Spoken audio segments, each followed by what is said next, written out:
Hey, everybody, welcome back to Couch Critics. I am your co host, Josh, alongside, as always, It's me, Dave. Merry almost Christmas, buddy, right? Merry Almost Almost Christmas.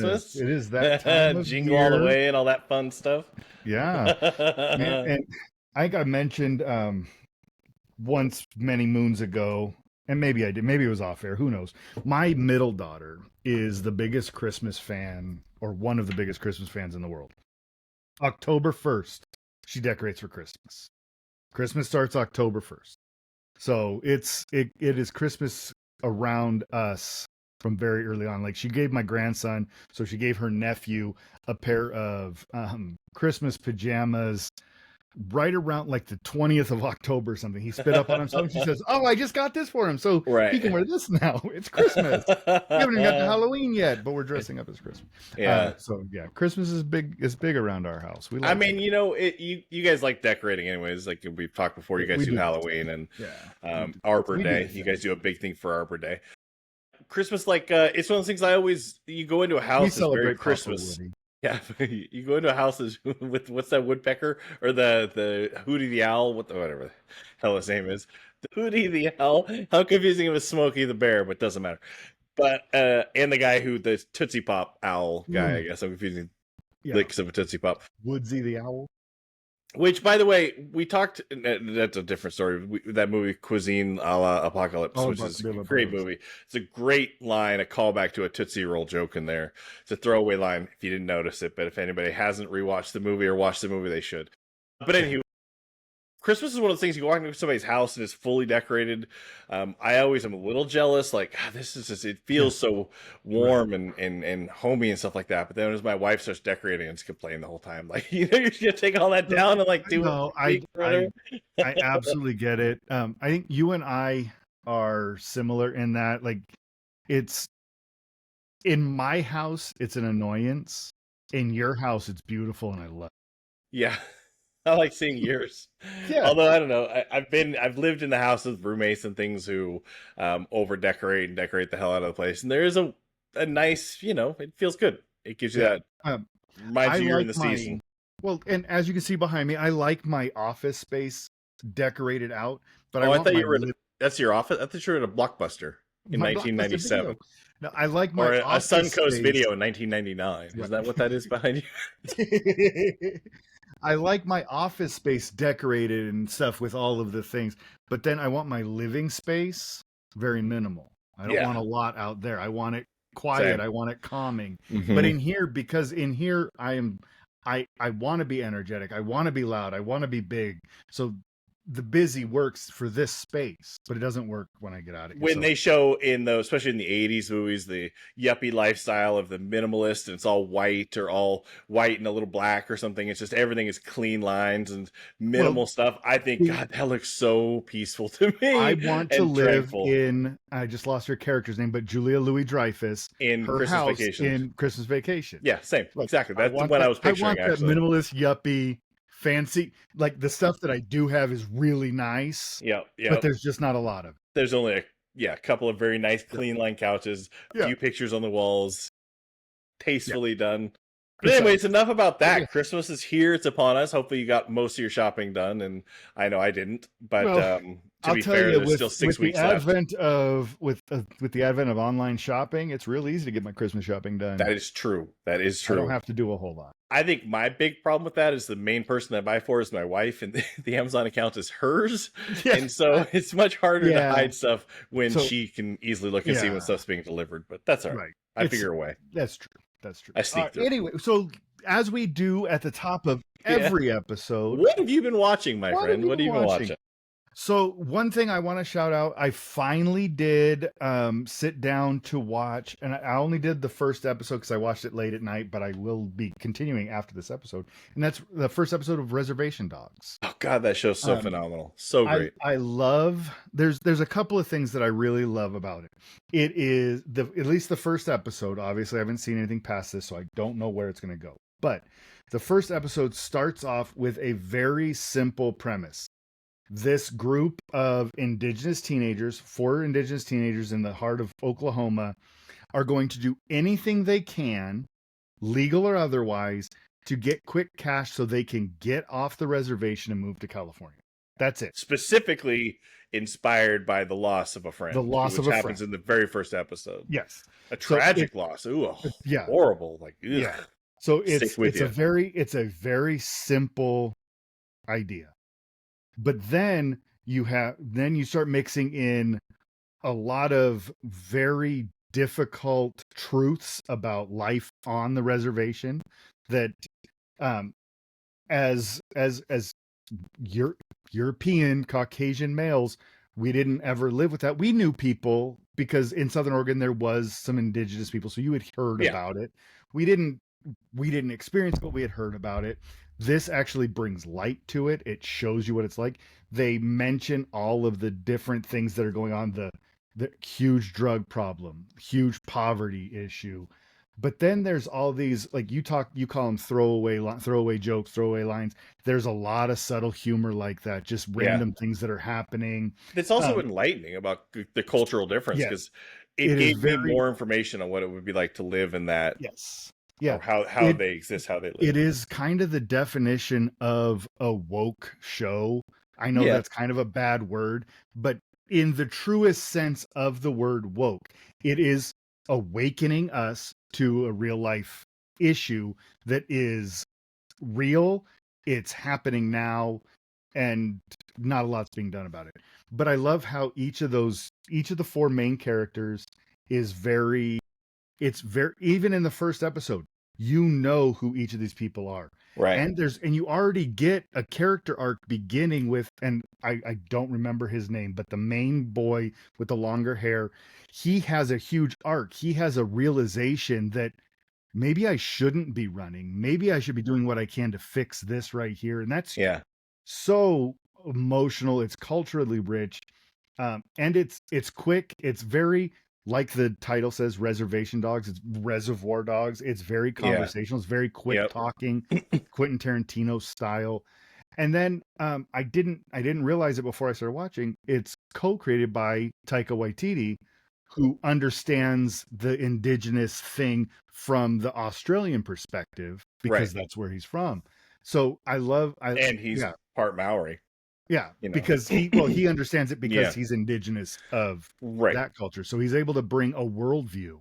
And it was the first, I think, time Sterling Harjo is a creator. He got really a voice. The main guy, And I think this all came about because The Lowdown is one of the best shows I think that's out there right now. I love it. Yes, current show. I always tell. Sure. Yeah, and it by the time this airs, it will probably have had their last episode for the season. But I explained that you should see Reservation Dogs first because Oklahoma, the reservation, just that environment and where they are is kind of a whole character, and it gives you this background. Even though they don't cross over, at least as far as I've seen, there's still just some nods to each one. Right. And that's exactly why I paused. So I watched the first episode of Lowdown. We talked about that previously, but I stopped. I'm not watching Lowdown anymore. I'm going to watch Reservation Dogs first. Yeah. I'm going to get into this world, this mindset, the Starlin Harjo experience before I go into what is going to be, it's a story that is more from my point of view, because now we got a white guy who likes books going out on this, like, I'm like, oh, so this one, now this show is from my perspective. It's I want to get into the Lebowski character. I want to get into the world. Again, I'll say this for 1,000th time. Peter Dinklage in The Lowdown should hopefully get an Emmy nom because he's absolutely so phenomenal. Good. So much so that my wife has been begging to watch The Toxic Avenger just because now she's like, oh, I really like this guy much more than I thought I did. Something I watched. There's this The Fury with Brian De Palma from like 1978 and stuff like that. I've seen it a few times. I watched it with my wife, mostly because the ending, it's a little confusing. I watched it with my mother-in-law. Something about Brian De Palma, like, I'm a huge Phantom of the Paradise fan. Yes. Call it to Garrett Graham, of course. Bam. Phantom of the Paradise. But I'm a big Brian De Palma fan. Carrie and all these other movies. Yeah. Oh, yeah. But sometimes he's so long-winded, and I think that's what The Fury suffers from. Because it didn't keep my mother-in-law. She left like 3/4 of the way through, and I'm like, you don't want to see the last 20 minutes or half an hour. Wow, she was like, nah, I'm going to go home. That's hard for me. If you're going to lose me, it's going to be in the first 20 minutes. And maybe 30. Kind After of that, I'm in for the long haul. and there was just a lot of holes and stuff like that. But that's Brian De Palma. But I watched another movie. It's an early Oliver Stone movie called The Hand. I imagine you've seen it. Oh, I haven't. What's his name? Michael Caine is like Michael Caine? he's an artist. I think he's an inker for like comic books or comic strips. And it's from 1980, and he gets in a really wicked car accident and loses his hand. And so his whole life kind of goes downhill. His wife is having an affair. All these other things are happening. Everything's falling apart. He goes to teach at some small school in the mountains, but he keeps having images of his hand killing people. Like, and so there's a bunch of footage of just his hand going across the screen, like, and going up, like, stabbing people and stuff. It's very, you can't pick it apart because it's not like you can see the arm underneath it or whatever, but it's still it's a silly mechanical hand stabbing and choking people, and you think how is this one hand holding somebody down if it's just a hand, like it has no force behind it. But I hold back. But that's the Oliver Stone, still in the coke fueled time. I think he wrote and directed it. I know he wrote it. But he wrote it and directed it. I pulled it. I have not seen it. I remember. So there was a documentary. It's like a 6-hour long documentary. It's like the movies that formed us or something. It's about it's this documentary of these random movies that got a life of their own with the advent of the video rental store. Right. And this movie came up. So it's on a list of movies I want to see. I haven't actually watched it. It's all right. It's a little long-winded. It's a little, but it looks like my kind of silly for like I think you'd like the 2026 horror thing for the Halloween season. Maybe I'm surprised you have not seen it. To be honest with you, I thought it was something you'd be like, oh yeah, that's with Michael Caine. Why is the hand driving a car? Is this like the Addams Family? Anyways, I watched that.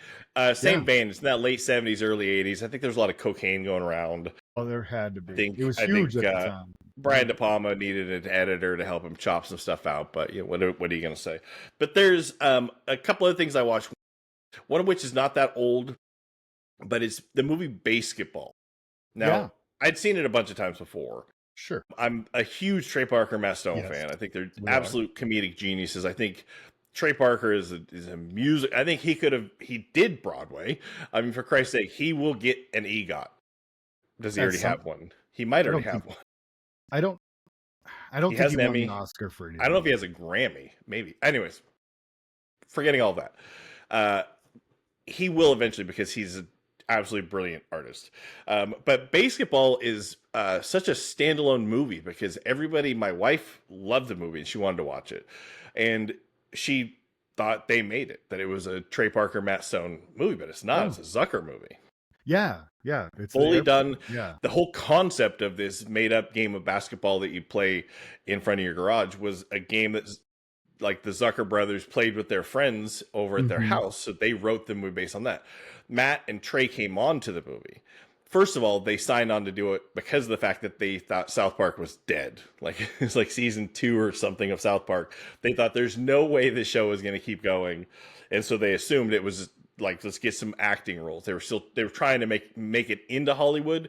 Now they figured out they need to stay away from Hollywood is what they did. But anyways, Basketball there's some insanely funny stuff in it. A lot of throwaway jokes, a lot of things that's quotable to my wife and I. It always has been, but they're not credited as writers, but there's absolutely no way that most of the funniest content was not written by these two guys. Yeah, there's no way because it's their humor. Yeah, they had to be involved in it. Yeah, but they're not given credit for the writing, which I think is just I'm not really sure, but I think that was the movie or the Hollywood experience that probably kept them, shied them away from like, we don't want to be a part of this nonsense system. Right. Anyway, if you watch Cannibal the Musical, one of the special features is there's a bunch of trauma features, and a couple of them are pre and post Basketball, them being interviewed in like Venice Beach. And they're pretty angry about Hollywood. Like, this place is full of fake people and bullshit. Oh, wow. Yeah. They even talk about the ball gowns that they wore. They took LSD when they went to the Oscars, right? They went to the Oscars. Yeah. They went to the Oscars and they dropped LSD. Was it Trey Parker wore the green dress? Yeah.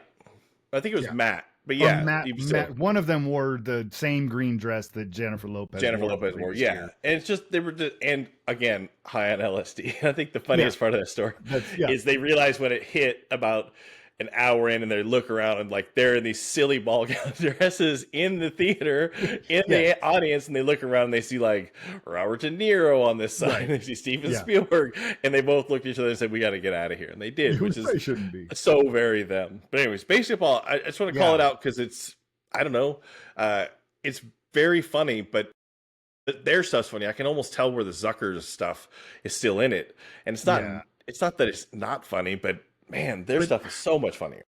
Yeah, and I think that at that point, that was kind of the end of the Zuckers. Like their humor had run its course; it just wasn't funny anymore.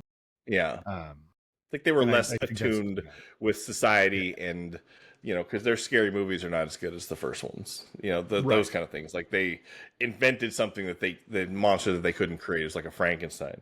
And but to your thing about the EGOT, I do definitely think that they will eventually, because they have their Emmy.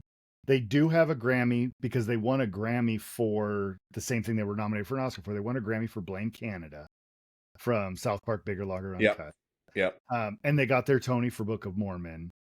And now Book of Mormon is being adapted into a screenplay, and the movie is in production. Maybe that's their... Well, they should have gotten an Oscar for the song "Let's Build a Snowman" in the Cannibal the Musical, but that's a different story. The original "Let's Build a Snowman." The original "Let's Build a Snowman." Oh, too funny. But anyways, that's what I watched. I watched a couple other things. What about you? What have you been watching? I watched this movie that's actually I think it's really funny. It's from 1970. It stars Donald Sutherland and Gene Wilder. It's called "Start the Revolution Without Me." Okay, I know the movie. I've never seen it. It's this historical it's a historical comedy. It's set during the French Revolution, and it's two sets of twins that were switched at birth. So it's like Beaches, but funny. Right. They cause chaos as aristocrats. Who dies at the end of this one? It's a lot of slapstick, a lot of visual gags. Over the 1970s humor. 1970s humor. Pre-MASH. What was funny in Hollywood? Yeah. But it is political satire. It's a lot of mistaken identity and chaotic situations. But it's a lot of fun. I think it just happened to be on Turner on TCM. So of course I watched it. It's nice to have some program for you like that. Yeah, just to fall into that. You would never seek it out. would never say like, you know what I want to watch. Yeah. I would never have thought of it. Have you seen the Gene Wilder doc that's out? There's a doc that's out. Somebody made it. It's a bigger name, but anyways, I haven't seen it either. I'm just curious how it is because I love Gene Wilder. I would watch it for sure. 100%. Yeah. The only other thing that I watched really that I want to bring up is because I think it's something that you and I both have in common. When we're not feeling well or whatever, like in this case, me being a vampire, couldn't sleep so between midnight and 4:30 last night, I watched about a dozen episodes of Gilligan's Island. Oh, okay. The black and white, like season 1. I just started right at the beginning. They're okay. They started off better than they ended up.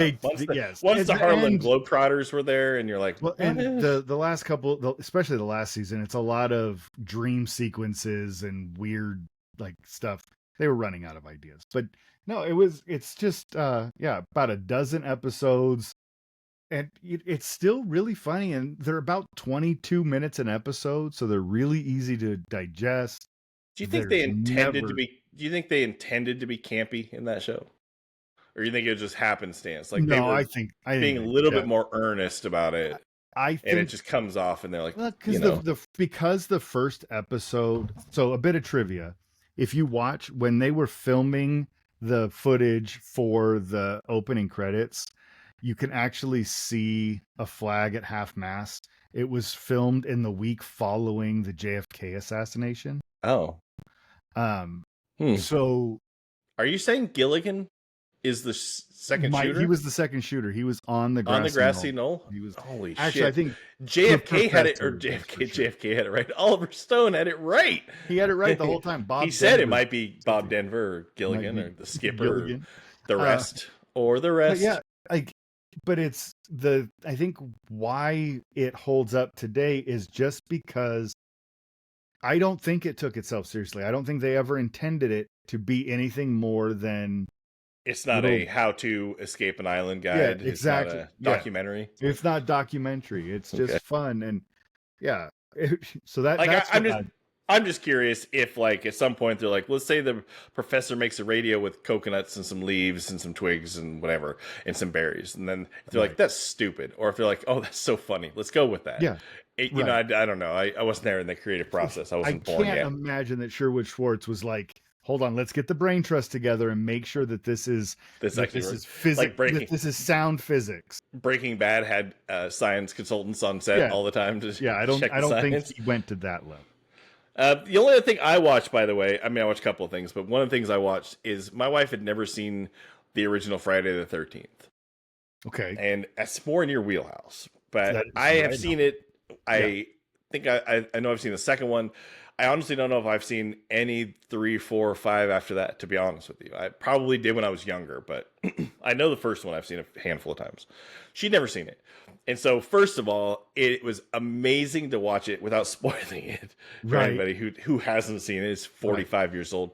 But it's amazing to see it through somebody's eyes who's like, oh, like taken aback by Yeah. the ending, the Yes. killer, all those things. It was such a fresh way to watch it, and I'm Right. so happy I got. Yeah. I tried to leave it to that moment without. I didn't want it to be spoiled. How it's not spoiled at this point. How did 25 years she? later. How did she feel about it? Did she like?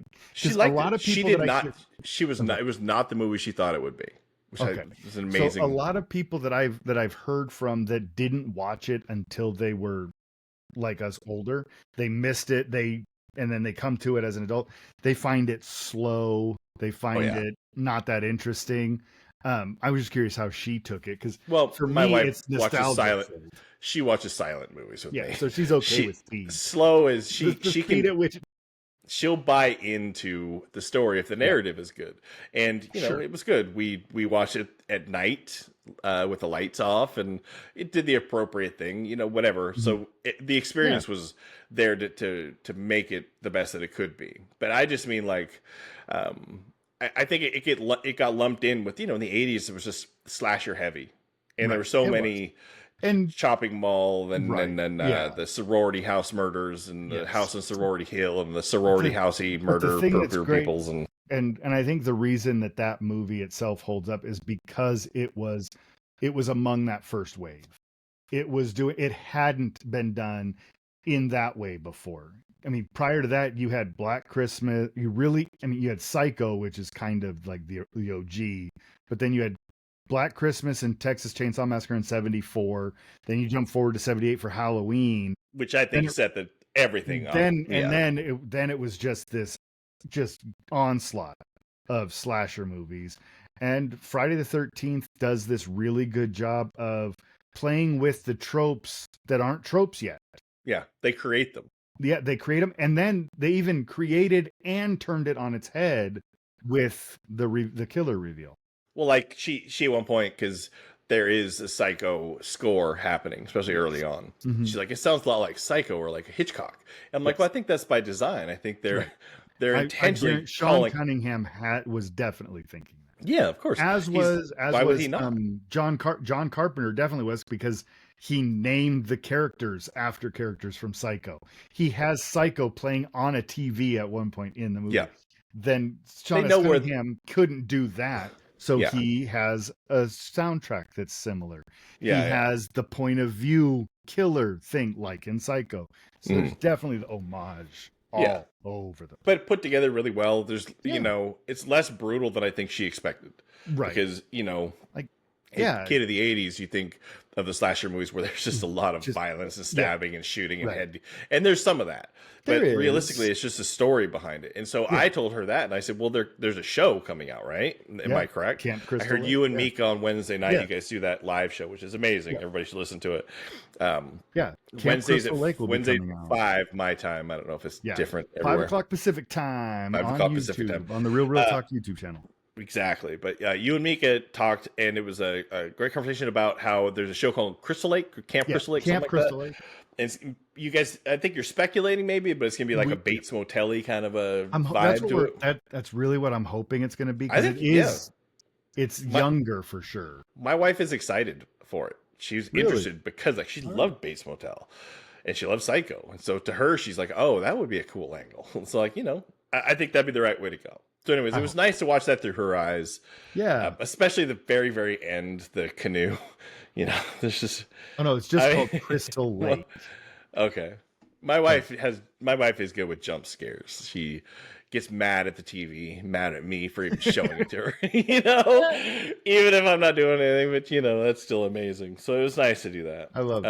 I love The it. only other thing I watched that's worth noting is I did watch a movie that so 1975's Shampoo with Warren Beatty. I It's can't, loosely based on John Peters and the yeah, guy who was killed in the and the Manson guy murders. from the I Manson, can't the remember guy, his name. The actual yeah, hairdresser the who was hairdresser dating Sharon Tate before she left and went to date Roman Polanski. But he was before she at the married. Yeah. house when they were all murdered. Yes. Anyways, 95's Shampoo. I never quite knew what the movie was. Goldie Hawn is at her young, cutest, Yeah. ridiculously. Carrie Fisher is her first role. Yeah. Julie Christie's great. Julie Christie's great, and I can't remember the other lady. Lee Grant. Anyways, Lee Grant, thank you. Famously, Lee Grant. She just turned 100 this year. Yeah. 100. She's still alive. She's hanging out. TCM did a whole day of her for her birthday. Halloween is her birthday. Yeah. So, anyways, Shampoo. It was not exactly what I thought it would be. I thought it was pretty good. I thought it was kind of funny. I thought it was extremely forward-thinking sexually. Like there was a lot of sex in the movie. Yeah. There's a lot of freewheeling sex. Like I don't know, Carrie Fisher's young and cute with the chubby cheeks and all that stuff because I think it's like her first role. She's so young. I don't know. It's a decent movie, better than I thought it would be. I would never have watched it before because sometimes those 70s movies, especially in some veins, are a little harder for me to get through. I think it's how some people might feel about movies from the 80s or the 90s. The 70s can be one of my heart. I'd rather watch like Dirty Mary Crazy Larry than watch like Shampoo or some of those movies. But there's gems out there that I need to start. I need to go back into the 70s and pick up the movies that I would not have watched. There's a lot in the 70s that are classics and are great, and we've seen the big ones, right? You've seen the Godfathers, the Deer Hunters, those things. But these movies, Warren Beatty specifically, this whatever what's his Heaven Can Wait, those kind of things just kind of get mixed and lost in the together. shuffle because the humor maybe doesn't hold up and whatever. And the guy's name is Jay Sebring. Sorry. Thank you. Sorry. Yeah. I knew it was like the car, like a Chrysler. Just like a Chrysler. Sebring. He was a convertible. He was a convertible. That's soon. I didn't think about that joke until after. That's not okay. That was not a good joke. I apologize to the world for that joke. We'll it pretend like was not that on didn't happen. purpose. It did. But anyways, so yeah, Shampoo. I just got to revisit some of those. Yeah. They call it what do they call it? The 70s was the time of the Hollywood Hollywood brats, right?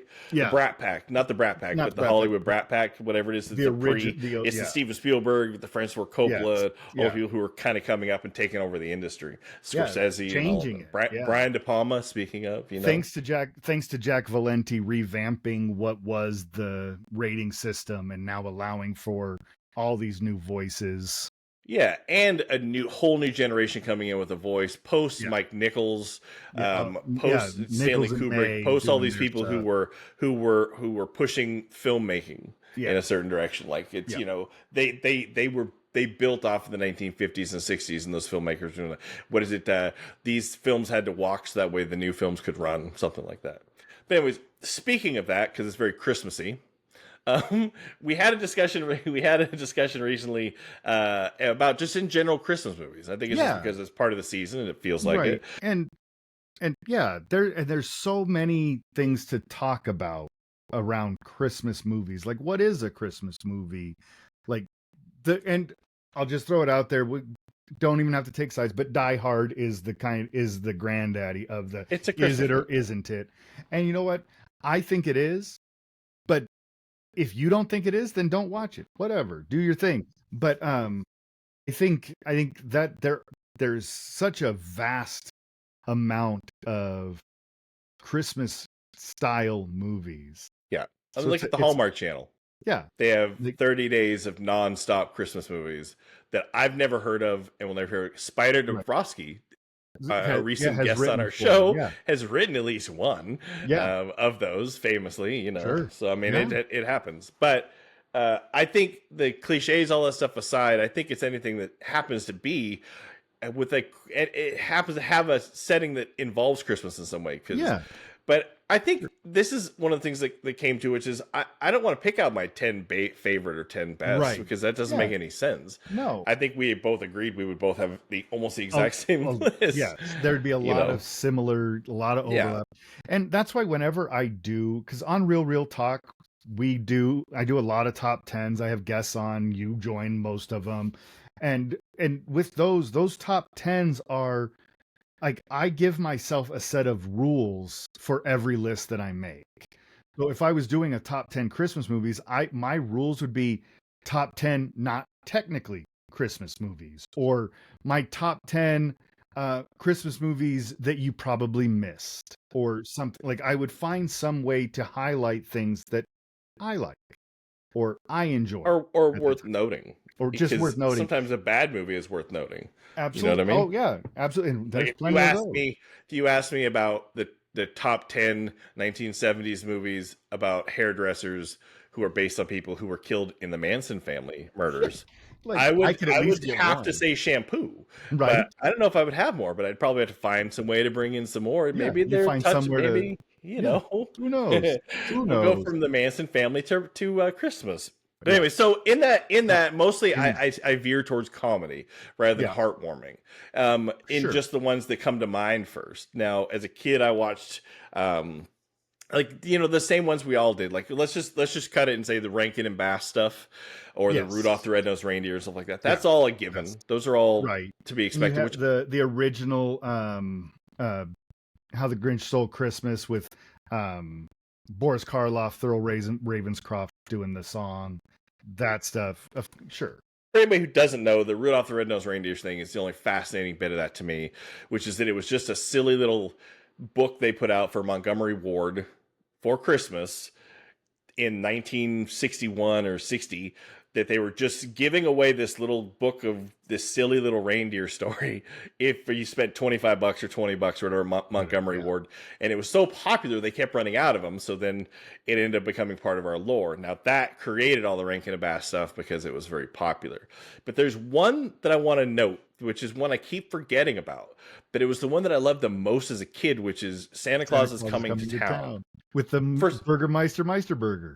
exactly. Why is that one the least It's the one that's not a. It's the hardest, not hardest to find, I shouldn't say, but it's Right. the one that doesn't, like, they show Rudolph, they show all Yeah. those things all the It time. doesn't get the annual It doesn't. CBS showing It's or got whatever. Fred Astaire in it. It's got all these people. Yeah. It's got this huge cast of people, and it's got this, but it does have this weird German Prussian roots kind Right. of It concept. does. Like, Yeah. and maybe Oh, yeah. people shied away from that in the 1960s. And but it is, as far as like the town and the Father Winter or whatever his name is, it's a much darker story.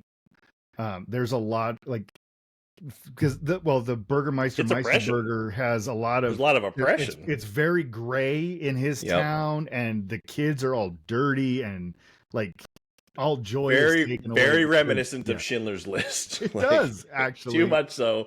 That might be why it's not very popular, but anyways, we'll hold back from that. I do love the comedy stuff, and you knew this would be on the list because when we talked about it, Bad Santa Yes, is of course.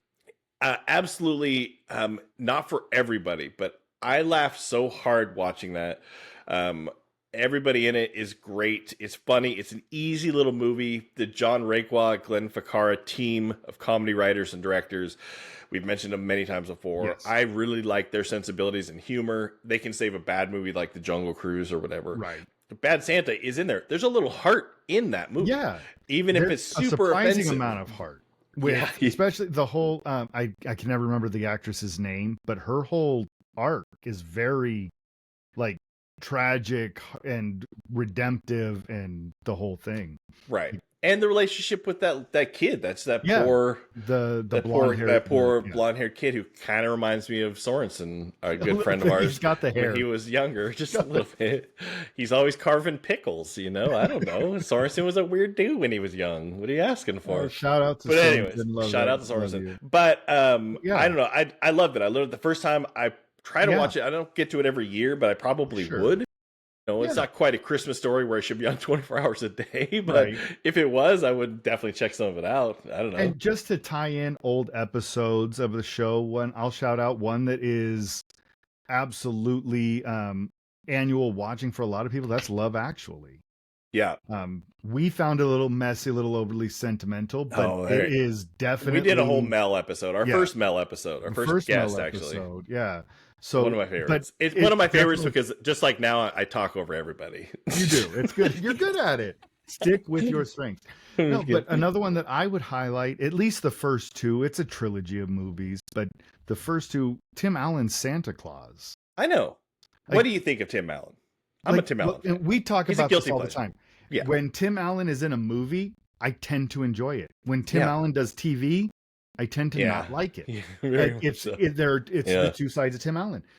I don't care about Tim Allen, the human. Like, I don't mean that I don't care. I don't want bad things to happen, but I don't let who Tim Allen is as a person affect me one way or the other in his things.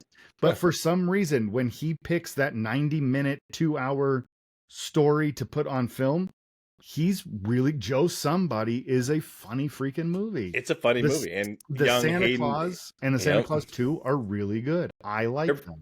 They're good Christmas movies, and they fit that perfectly. Even that terrible Jungle to Jungle movie, would be worse without him in it. It's still bad. It's still a bad movie, but it'd be worse without him in it. Yeah, well, and the Kirstie Alley movie that he did for richer or poorer.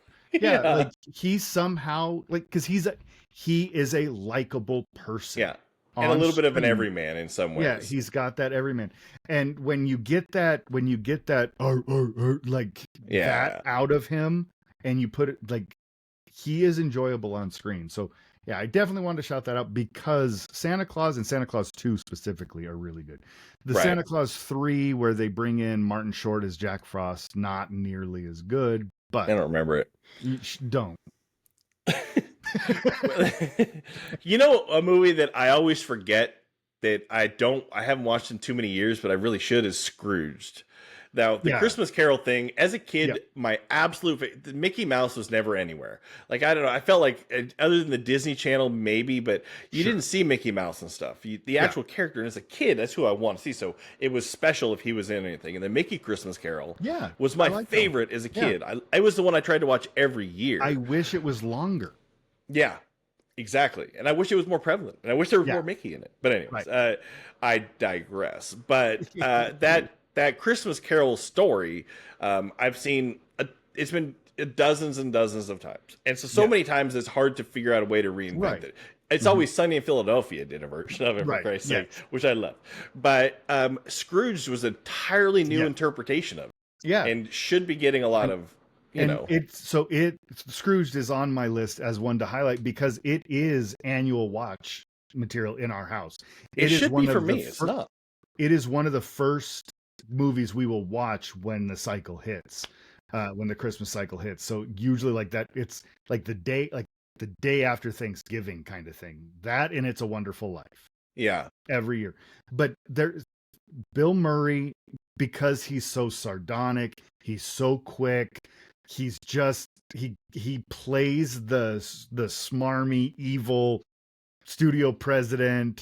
television studio president so well, right? And you just don't like him, but he has his turnaround, and it's really well done. Carol Kane as the ghost of Christmas Past is hilarious. The one guy shout out to David Johansen, rest in peace. Oh yeah, David Johansen. As the Witch Flaw, which is still my favorite line that most people don't remember, but he's great as the cab driver. But even in there, you get Robert Mitchum in one of his last roles as playing it kind of straight but silly, talking about how we need to have like more cats and string, or more mice and string on screen, because cats are going to be the future of television. Yeah. And what we watch. They cut to the scene of the cats watching the TV and enjoying it with their ears on. I see. I think of the one where the dancer, the studio, or the network, the censor is talking about how you can see her nipples, and he goes, "I think everybody wants to see your nipples." And then when the censor lady gets knocked out, and he sits up, and she sits up, and he goes, "Well, can you see your nipples now?" Phenomenal, right? Like that's and I can never remember his name, but the short, heavyset guy who's in a whole bunch of stuff, but he comes and he plays a construction worker. He goes, "You can hardly see them nipples." He goes, "See, you can hardly see those nipples," and he's really looking. That's such a Bill Murray phenomenal line. Yeah, and Bobcat, right? Still doing a little Bobcat-y thing, but it's Bobcat doing less of the Bobcat shtick that was huge in the 80s. He got to be an actual actor here. He didn't have to do his weird voice. He has some funny lines too. Do you think the idea of somebody going and shooting up a place is a little differently now? Because as a kid, it hit as comedy. Right. I don't know if it does. I don't think it does. I don't think it plays the same today if it's made today. A little small tangent. Square Pegs. I've talked about this a bunch of times. Square Pegs. It's got this great little cast of people. They only did 2 seasons. It's like the Freaks and Geeks from 1981, 82. Sure. It's made by Ann Beats. She was an SNL writer. She was a big deal. Which I watched the episode the other day, by the way, and Bill Murray is the star of the episode. Really? Like 1981? Like this is so right off of Meatballs. Very early. Yeah. And he's hilarious. He's the main focus of this episode. He's the new substitute teacher and whatever. Yeah. Worth checking out, man. Square Pegs. Yeah. Sorry, tangent. No, Bill Murray made me think of I just saw him, and he was very funny and so young. But the thing with Scrooged, because I know that famously him and Richard Donner did not see eye to eye. Bill Murray thought Richard Donner ruined the movie. Richard Donner thought that Bill Murray ruined the movie because Bill Murray needs to riff and have freedom. Richard Donner is that guy who came up in the 50s and 60s. Like he was doing Gilligan's Island, for God's sake. Yeah. And he goes on to do, and he's the guy that the director is the beginning and ending, makes all decisions. There is no freedom. And I think that's why Marlon Brando struggled with him as well. It is for sure. So Scrooged, there was this fight, but I do think that given a second chance for people who watched it in 1988 and didn't like it, watch it now. It really is that freaking good. Yeah, and forget about the fact there's a workplace shooting. Yeah, but look past it. Think 1980s where it was comedy at the time. When it was still comedy, when it still wasn't an everyday. A little tiny little sidebar again, Marlon Brando thing, which is I watched some documentary and they were analyzing the moment acting changed forever to become method acting, and it was a scene in On the Waterfront with Marlon Brando. Could have been a contender. It was a specific scene where he's with what's her name, they're at a little restaurant and they're breaking it down by moment to moment, frame by frame, of the different things that he's doing as an actor, fidgeting, doing things, distracted. He's talking with a mouthful, so you can't quite understand him. Sure. All these things that were never done before, even just looks that he would give off to the side where he's thinking about something. This whole method where he had created this internal mech, and they're comparing that to pretty much every other actor for the last 60 years before that was done like stage plays, where the actor would be focused on the person they're talking to, only doing that, not distracted, whereas he's like picking at his shoe and anyways, just throwing that out. So Marlon Brando has to be able to envelop and bring himself and do what he feels is natural. He has to get character. Lost in that character for sure. No wonder he didn't like Donner. Yeah, because Donner is that director where the writer, these are the words you will say because this is what the writer wrote. This is the way you will shoot it because that's the way I see it. Yeah. And On the Waterfront. Way better movie than everything we're talking about. But anyways, it's not a very Christmassy movie. Sorry, I didn't mean to go on. But we also talked about at the top when we introduced the topic that there are those movies that aren't necessarily Christmas movies, but have Christmas about them. And I think Shane Black has 2. Lethal Weapon? Lethal Weapon being the first, because it 100% takes place on, around, and involving Christmas. Very much. But also Kiss Kiss Bang Bang. Is that because Christmas? it's Murder, Mayhem, and Mistletoe. It's a Oh yeah, noir Christmas crossover. Like it love the all movie. happens around Christmas. So those there's things like that. But another one in that same, it's not Bill Murray this time, but Trading Places.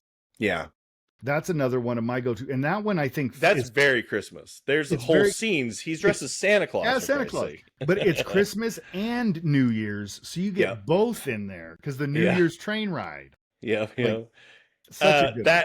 That Trading Places, also planes, trains, those kind of things. That's all Yeah, holiday, whatever. But holiday-ish. I did want to go back really quick to the Dickens thing, which I just want to ask you if you've seen a movie called The Man Who Invented Christmas. Yeah, yeah, I Have I saw asked it. you I that actually before? saw it in the theater. I wanted that to be so much better. Yeah, It's the story of Charles Dickens Charles being Dickens. inspired to come up with the But Christmas Carol, right? they put too much of this fictitious story with the tax jail stuff, and they put too much of him being it, like Yeah, struggling with finances and trying to yeah. get his last books. And I understand some Whether of that, but that's true or not, they didn't. It wasn't framed well for me. right. Yeah. I really got excited when I heard about it because Yeah, it's yes, historical and right. it's kind of a biopic, I It kind of guess. I is. don't No, know, that you could have know. been on that episode too. Can I ask What you do a you think? question? Oh, go for it. I just want to ask. There was a movie from the '90s that's a Christmas movie that is completely forgotten, and I bet if I bring it up, you'll be like, "Oh yeah," which is Dennis Leary in The Ref. Do you remember that movie? I remember the ref. Wow, I haven't thought of Kevin that movie in a long Spacey. time. Kevin Is it Spacey, Annette Annette Bening. Bening? Yeah, Yeah. yeah. I can't remember the old lady, the mom. Excuse me, the grandmother. The Mm, kids, I think, are actual of yeah. note. But Is it anyways, Judy Davis? Maybe yeah, I think so. But the it's Judy movie, Davis, not Annette Bening. It's Glynis Johns. Is Glynis yeah, Johns from Mary Poppins? yeah. But anyways, it's got one of my favorite lines in anything, Hmm. but the best thing Dennis Leary's ever said, which is the whole concept is Dennis Leary and his buddy are like criminals, and Hmm. they're hiding out in a house. They kidnap and take hostage this family, which is Kevin Spacey and Judy Davis, right? And their kids or whatever, and they're holding them hostage. And then the grandmother, who's like a very wealthy grandmother, but a terrible controlling, she controls all the money. She's a bad, mean grandma. Comes over and he kidnaps her also, and everybody but Kevin Spacey, because his mom doesn't like the grandmother, what have you. But at some point, she the grandmother tries to tell Dennis Leary off and calls him, says, "You're not tough," or whatever. "My husband was tough. He was killed," or whatever it is. And then he has the best line to this mean grandmother. And he goes, "Lady, I got some news for you. Your husband ain't dead. He's hiding." Which He actually is is the best thing Dennis Leary ever said. well, and it's not even his line. It's Abbott and Costello. It's an Abbott and Costello line from the film In Society from See? 1944. But his delivery is His still delivery, fantastic. he nails it. But it's funny that his best line Is isn't even co-opted him. for somebody else. Yeah. But he does really present it well, He and the does. timing of it's really No, great. But a and forgotten movie, and it's all about Christmas. and it is. And actually, thinking about that, it's also famous, or should be famous for, as the debut film of future Oscar winner J.K. Simmons. Is he in that? He's in it. He's got a small role. Yeah. But The Ref, I remember it being so stinking funny. I know. I saw it in gotta the watch theater it again. back when I used to go see stuff. I know. I forgot all about it until I was just perusing and trying to think of all the Christmas stuff, like Yeah. and movies that were associated with Christmas. Well, You know what, let me lady? I'd like to tie you to the back of an effing truck. let me just throw this out. There are a handful of movies that I know aren't good movies, but I did like them more than I thought I would. One of Yeah. them is Office Christmas Party. Now, Yeah. I do. This is the Brian. Is this the Bryan Cranston, James Franco? No. No. What's the Bryan Cranston, James Franco one? No. Yeah, it doesn't matter. Go ahead. Oh, where Bryan Cranston and his wife are going to meet their future son-in-law, and he's tattooed mogul. I can't remember the name of that movie. Anyway. But yeah, I think I saw that, but I don't remember it. It's very forgettable. Office Christmas Party is Jason Bateman. Okay. Yeah. This T.J. Miller. I always forget your boyfriend. I'm sorry. Yeah. The absolutely gorgeous, who I'm struggling with her name right now, but Anyways, it's a very cheesy, silly movie. Mm-hmm. Jennifer Aniston's in it. She Yeah. plays like kind of the mean sister. It's so. Anyways, there's two movies I was pointing out that I think are worth watching, but I know they're not good. And one of them is Office Christmas Party that I do very much enjoy. But also one of them is Harold and Kumar, their Christmas movie, which was done originally in 3D for some reason. Don't ask me why. We watched that together. You were up here visiting, and we went to the theater and watched that one. I didn't hate it, and I've watched it since then. But and it's the line when funny. they said with Neil Patrick Harris, I thought you were gay. I am gay for that pussy. And only Neil Patrick Harris could get away with a line like that. That movie was so stinking funny. I don't know why it was 3D, but just because it could. Yeah, so why not? But yeah, they were making fun of it at the same time as trying to get people to come out and check it out. Like I've got movies like that. Like I know Deck the Halls is a terrible freaking movie. Which one's but that? I like Danny DeVito and Matthew Broderick so much, and them waging suburban war. They're back and forth outdo each other. Right. Like, it's mindless fun. Or 1964, Santa Claus Conquers the Martians. I have never even heard of that one. No, you have. Oh, I would bet $1 million that at some point you'll see it on TCM because it's the season. But I'm definitely going to look for it at least. But then there's some really bad ones. There's actually we mentioned that we both like Tim Allen. There is a Tim Allen movie that I could not stand. Tell me if you ever watched the Jamie Lee Curtis Tim Allen movie from 2004, Christmas with the Crank. I also did not like that movie. But it wasn't for him and it wasn't for her.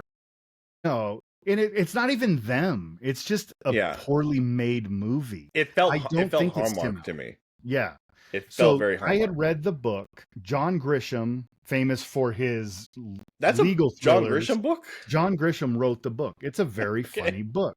And I love the idea of... I wondered why the whole thing was set in a courtroom and it was very verbose about legalese. No wonder. The idea of this movie, like, mom and dad, they're basically kind of empty nesters now, so they're going to skip Christmas altogether. They're going to go on a cruise, whatever.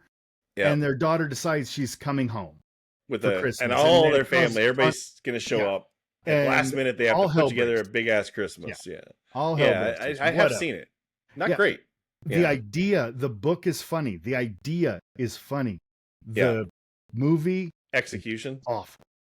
You think I vaguely remember a lot of scenes of like, that hurry up music as they're running through a store or whatever. Like, that kind of nonsense. It just plays cheesy. Fake, they're out to dinner and Tim Allen has like the fake tan and the heavy Botox and just it's sight gags. Campy, bad but sight they gags. Thought they were being serious. Just not a good movie. On the other end of that, let's go to a very good Christmas movie. Yeah. Which is 1960s The Apartment with Billy Wilder. I didn't even think about that as a Christmas movie. That's a great movie. And such a just a funny, weird setup. The whole, we're using your apartment for our trysts. Fred McMurray, the original absent-minded professor. Yeah. Double Indemnity. Double Indemnity. He hated playing those kind of roles. He did not appreciate playing the bad guy. And he refused to take his wedding ring off, even in those roles. Yeah. But anyways, The Apartment's very good. It's very, very tame by today's standards. But by 1960, holy shit, this was scandalous. This was cutting this edge. Idea that these executives were using an underling at their company's apartment to take their mistresses to have affairs. They didn't directly say have sex with, but we knew to do despicable things. But I mentioned that, and on the same vein of some high quality stuff, this is more recent, but The Holdovers. Did you see The Holdovers? That is a freaking amazing movie. It's an amazing, and it is a strictly Christmas movie. The whole thing is set during Christmas. It's over.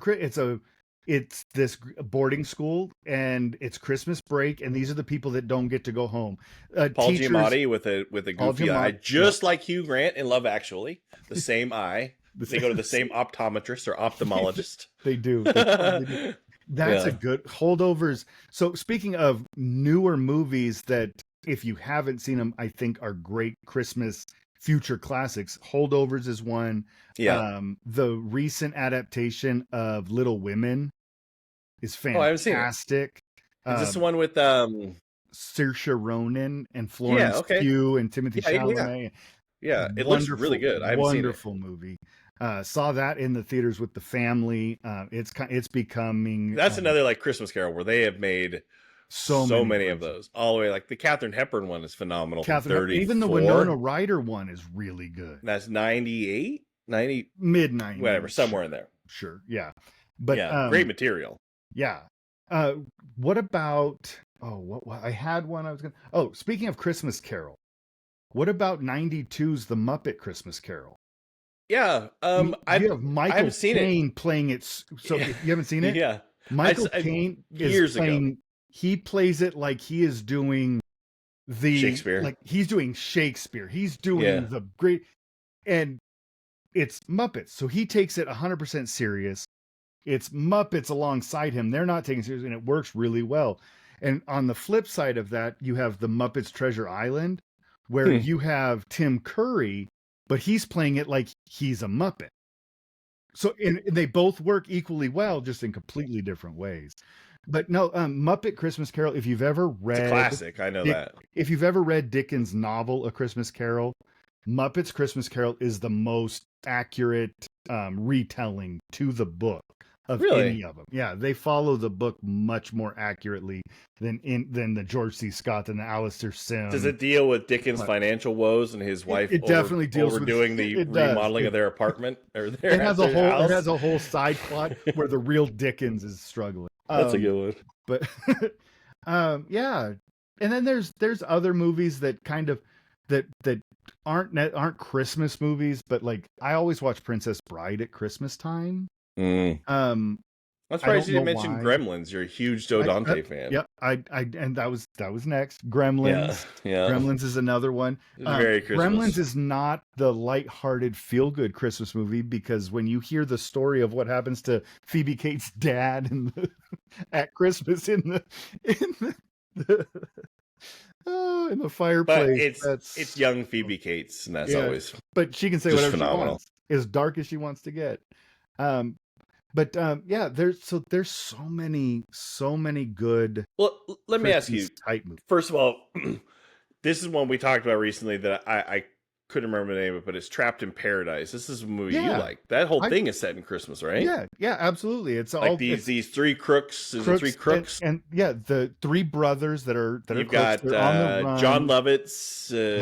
Dana Carvey doing a goofy accent the whole time. Is that right? Things, yeah. But he's doing like a goofy. What is it? The accent? I'm just a hoodie baby with her. Yeah, whatever like that. And who's the third? Nick Cage. Nick Cage. That's right. Nick Cage and John Lovitz. Jealous, which is weird to have three people who chew the scenery that much and just destroy something. Yeah. I haven't seen it in so many years, but you like it. It is one of those. It is admittedly a very bad movie. I love it because it's just it's popcorn. It's easy. Yeah, and. Those are when I'm wrapping Christmas presents and that's on, I can only watch Sophie's Choice or Schindler's List so many times. Right. Well, every Christmas I make myself watch both of them. You like your entertainment a little more lighthearted than I do. Yeah. Requiem for a Dream, Sophie's Choice, the Elephant Man. So the first time I watched Midsummer, the first time I watched Brown Bunny was both while wrapping Christmas presents. That's a terrible choice for something that festive. Did you wrap everything backwards? Like all you deserve is white blank paper. The world sucks. Let me ask you a question, and this is one that I actually like. It's, and I don't know if it's because I like Ryan Reynolds, but the movie Just Friends. Do you remember this movie with Anna Faris? The love interest is Amy Smart, who was in every one of our road trip movies, apparently. Shout out to Amy Smart from Crank. And then Ryan Reynolds, both as a teenager in a fat suit. Yes. And then like a fat kid. Yeah, I remember it not being terrible. I don't remember much about it other than he loves Amy Smart and he's lost weight and he tries to Yeah, the gist of it is he was in love with Amy Smart in high school. He was the chubby best friend. She was always dating the football players. Right. She broke his heart because eventually I think he finally said, "I'm in love with you," or gave her a love note. And it was read at a party. He was super embarrassed. He disappeared. Then he went to like New York, or LA, became a hotshot talent agent, something like that. Lost weight, became the Ryan Reynolds we all know and love. Yes. And so he looks like Ryan Reynolds. He's very rich. He's very powerful. He's a high level Hollywood executive guy. And he's like, he gets stuck going back home for some reason. Because he has to go on a road trip to be in a movie with Amy Smart. Right, but he goes back home. I think he has a layover or something happens. And he decides to go see his mom. And then he kind of sees everybody in town. And he's like, I'm going to show off how rich I am, how attractive I am, and everything else.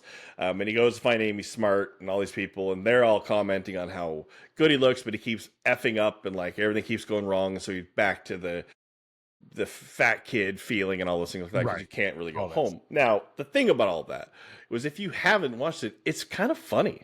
It's kind of a cute movie. It's very underrated. When does DJ Qualls pull out the giant leopard print panties, though? He was that from Road Trip, right? But here's the thing: is first of all, there is no road trip in it, so don't be mistaken. But he takes a road trip. You just don't see it. He flies. I think I legitimately think his plane is flying and has to stop at a town near like weather or whatever, and he's grounded. So he rents a Porsche to go show off, and he's driving a Porsche in the snow. Like I remember, like and so he's trying to show off, but the whole town is blanketed in snow, and so he keeps getting stuck everywhere, and everybody's laughing at him, and those kind of things. I'm telling you, man, it's legitimately funnier than it sounds. It's got a really great cast, and I would watch it just for Ryan Reynolds, but I don't know if my appreciation level of it is based so much more. Anna Faris is in it, 2003-ish. I think. Something I think so. 2003, 2004. Yeah, I think that's about right. I think I saw it in the theater, but I don't know if it's just because I really like Ryan Reynolds. Back then, I was going to the theater all the time. Yeah, and me too. And you probably forgot about it, but it's worth checking back out. It's cute. I think it'd be something you and your wife would like. I've only seen it whatever time I did see it. I've only seen it the one time, which is why it's not. And I think I gave it a rewatch. Does snow make it a Christmas movie? It is set entirely in Christmas. No, I was just thinking of Just Friends. Are you thinking Dr. Zhivago? Yeah, exactly. Julie Christie, beautiful. Or The Thing. No, it's not a Christmas movie, but really bad. But I laugh every time I watch. Is Out Cold. Oh yeah. I remember we had a conversation where I went to Blockbuster and I was convinced to rent that because it was funnier than Super Troopers, which it's not. It's not. Out Cold is funny. It's definitely a funny movie. It's got some great. I like it. I like the old guy who plays Blue in Old School, and he's hilarious. But, it's the classic. We gotta save it's Breaking 2. Yeah, we gotta save the ski club before the rich developer comes in. Well, Sonny did a great episode on the whole thing. It was the new generation of the Ski School, Ski Patrol, Hot Dog, the movie thing. Hot Dog, the movie, yeah. Yes, I've seen them all. Let me ask you, a movie that I kind of always forget about, but I know I like so much, was The Ice Harvest. Have you seen that? With the John Cusack one, right? John Cusack, yeah. That's a good movie. Oh, it's right after, I think, Grosse Pointe, right? Somewhere shortly after when he was in that darker yes. I'm a criminal guy. Before he decided to do like 2012, where he's a nice guy limo driver. Harold Ramis, right? Yeah, I think so. Something like that. Yeah. It's good. I saw it in the theater. Yeah. I really liked it. And then I watched it again like a year or two after that, and I knew I liked it. Yeah. I just haven't watched it since, but in making this list, it was one of the things I came up with. And I thought, I need to go back and check that back out. Ice Harvest is a good one.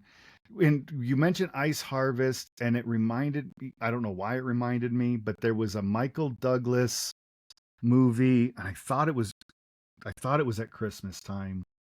Michael Douglas would have been somewhere around 99, 2000 something. I can't remember. Was it Romancing the Stone? Because that's a little less Christmas. Oh, you're right. It was Jewel of the Nile. Film. That's what it was. Definitely what it was. And let me ask you, how about this one? Wonder Boy. Oh yeah. Was that Christmas? Yeah, I think it's set in Christmas. It's set in the snow. How much I remember. It's a snowy movie. Where he's like the professor. Yeah. It's got Tobey Maguire in that? Tobey Maguire. Yeah, Yeah. Curtis Hanson directed it. It's a Frances good movie. McDormand is in it. I don't think I've seen it more than that one time, but I definitely knew it was a good movie. I'm pretty sure it's Yeah. Christmas. It feels like So Christmas. yeah, even if it's not, I do one thing that I will say about this movie is the greatest compliment I think a movie can get. This a friend of mine, girl I went to high school with, we actually watched this with her and her husband, Jennifer and I. And when the movie was over, she looked at me and said, "I never understood why people called some things a movie, some things a film." And she said, "Now I get it. That was a film, not a Yeah. movie." And I was Wow. like, Yeah, that is good. that's a great An eye descriptor. opener. Yeah. Yeah. So She's like, well, we watched Just Friends, and that's just a movie, fun right. movie. And then we watched this, and we're like, oh, that's a film. Oh, I get it. okay. I see. I see how Yeah. I see how you can enjoy both, but they are different. I only have one more on my personal list, and that's The Night Before. Did you see that? It's Seth Rogen. Um, oh, come on, help me. The cast is the Seth Rogen. It's a Oh, kid the from Third Joseph Rock from the Sun. Gordon-Levitt. Joseph Gordon-Levitt. Mm-hmm. Who's the third Yeah, person? Anthony Mackie. Anthony Mackie. Have you Yeah, seen and that? it's got what's her face that I love. Huge cast of people. What's her name? Huge cast. I don't know. We're both struggling with everybody right now. Jeez, holy cow. The Office. Oh, Mindy Kaling. Mindy Kaling. Yeah, Yeah, but it's got Mindy Kaling. It's got Michael Shannon, Lizzie Kaplan. huge cast. Huge cast. That one's Jillian Bell, she is the most underrated part of Workaholics. Yeah, She's very so much so. funny in that. But anyway, Yeah, she's very good. Yeah, she's that's a also good one. great in like 22 Jump Street. Yeah, I think is what it is. Yeah, the second which Jump Street are surprisingly fun movies to watch. They They're really dumb are. popcorn And the way movies. they don't She's take great themselves in that. seriously, and they at the end, and they show 23 Jump Street, 24, all the different Jump Streets they're gonna do. Yeah, they know that they're having fun with it, which is amazing. But The Night Before, if you don't remember, it's really good. It's three friends who reconnect every year.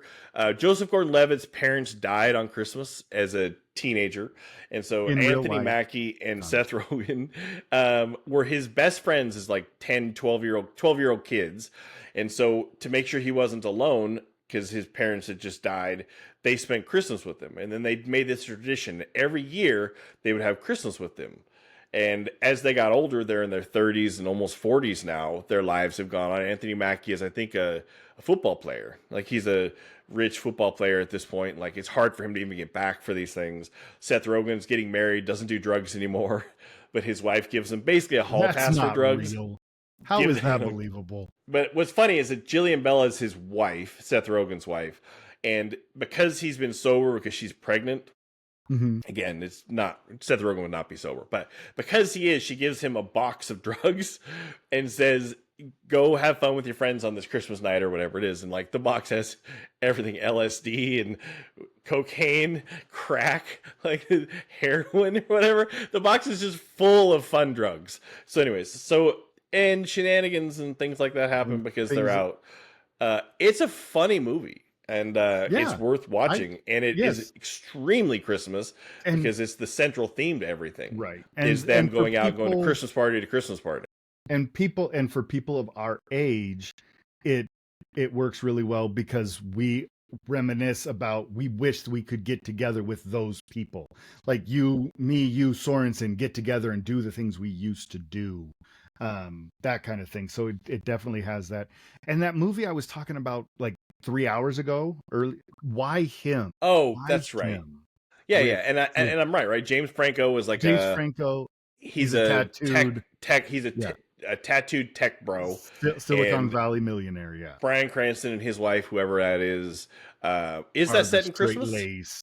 Yeah, their daughter, their oldest daughter, or whatever, is going to go, and they're meeting him for the first time. And they go to his house, which he's very, very rich, but also very, very tech bro-y. I think. I think it's uncomfortable for them, but I think it's Christmas. I think that's right. Their daughter is played by the beautiful Zoe Deutsch, who is, I believe, the daughter of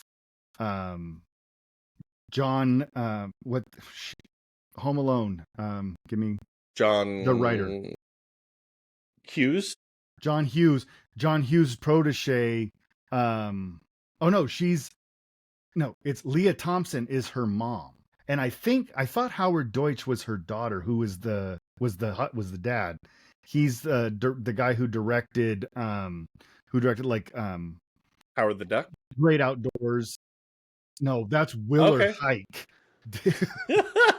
Of That name I know. course Oh it is. jeez. But Hmm. yeah, no, that's a great one. But back to the one you were talking about. Why him is good, but the one you were Yeah. talking about, the with the buddies. What about did you ever watch Four Christmases? No. Who's in that? If it's who knows at this point, but isn't that the Vince Vaughn one?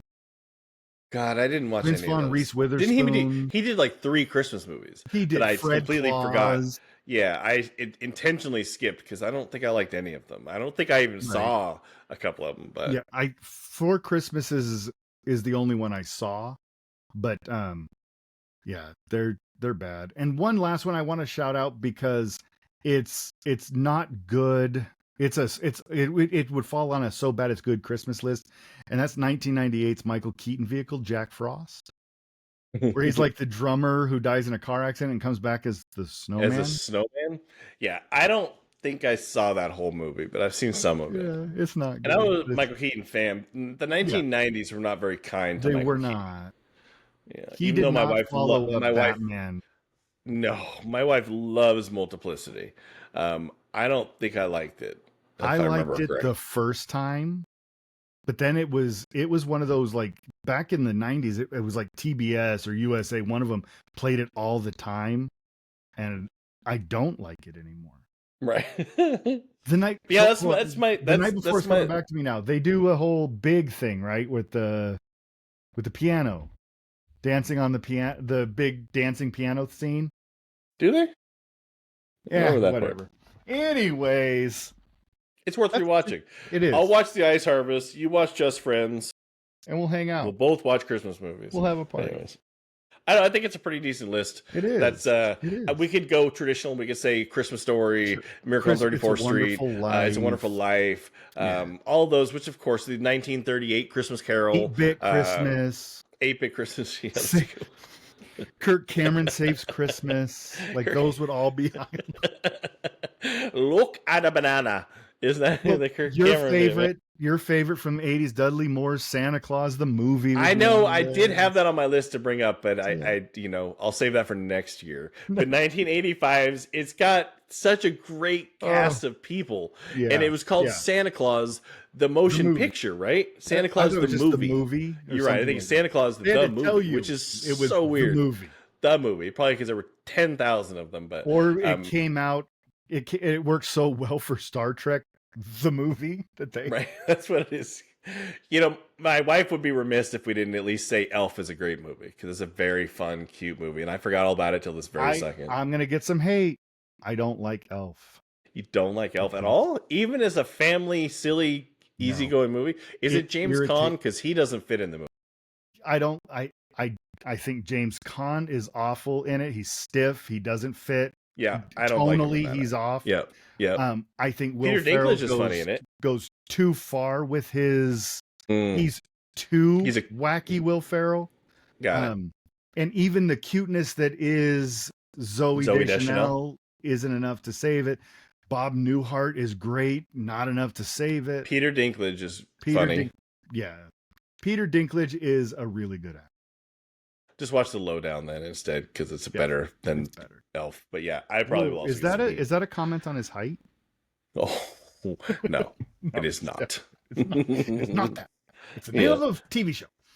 All right. Well, with that, let's start wrapping this thing up. Let's put a bow on it. You know how we put a bow on it? Christmas. A Christmas bow. We put a bow on it by asking you very nicely if you like anything about what we just did. Leave us a rating wherever you listen to podcasts, a little review. Tell us how we're doing, what you like, what we should watch or talk about next. And just make us feel good, because Dave loves his validation. He does. We both do. We need that validation. So we do. Validate us. We do.